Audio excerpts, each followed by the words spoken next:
Бұл жаздың жай ғана бір күні болатын. Ал далада свиттер жанып тұр. Ал терезеде екі жас бала болды. Екеуі класстағы балалар еді. Майк деген бала мектепте 3 күн жоқ. Звондасақ та жауап бермейді. Екеуі жыпылықтап тұрған бір терезені байқайды және қарауға бел болды. Марина дүрбін алып қарап көреді. Ол біртүрлі жыпылықтап тұр. Жыпылықтап? Иә, шынымен жыпылықтап тұр. Ана жерде біреу тұр. Марина дүрбімен анықтап қарауды шешеді. Құдайма, бұл кім? Терезедегі әйел Маринаға қарап тұрғандай болды. Қорқынышты? Майклдың анасы соншама қорқынышты емес қой. Сенбейсің бе? Емші өзің қарап көр. Ол жоқ, ол бізге жүріп келе жатыр. Шынымен жүгіріп келе жатыр бізге. Подъездан бір апар қорқынышты әйел шықты. Ұстазға қарап жүрді. Ол бізді көріп тұр ма? Ол бізге жүгіріп келе жатыр. Біздің үйге. Ол шынымен олардың үйіне қарай жүгірді. Ұстаз қорқып қалмай өз квартирасына қарай жүгіреді. Ол көршілес болып тұрған жанақ терезеге.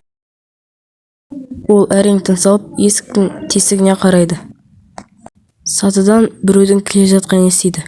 Ол әлгі әйел болып шығады.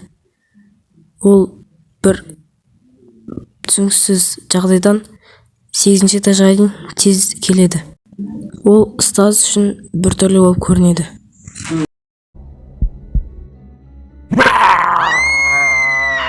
Оларды қорқыныш жаулап алды. Және де ешқай жерін қозғалта алмай қалды. Тіпті аяқпен де қозғала алмады.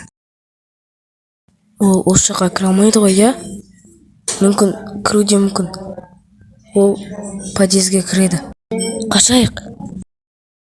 Кет, қашайық! Ол екеуі қашып баратып спальняға барады.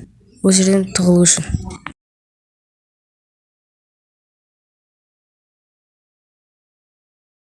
Балалар шкафқа тығылды.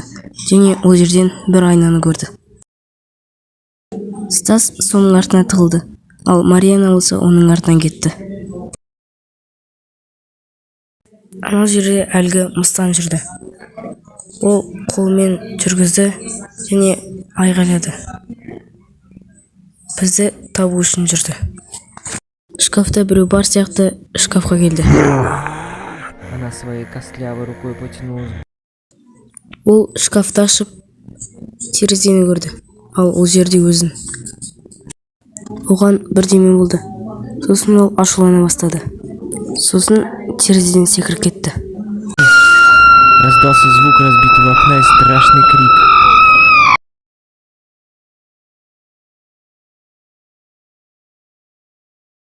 Ол секіріп кетті. Мыстан. Ол жерде жатып жоқ болып кетті. Ештеме болмағандай. Бір уақытта ұстазға біреу звондады.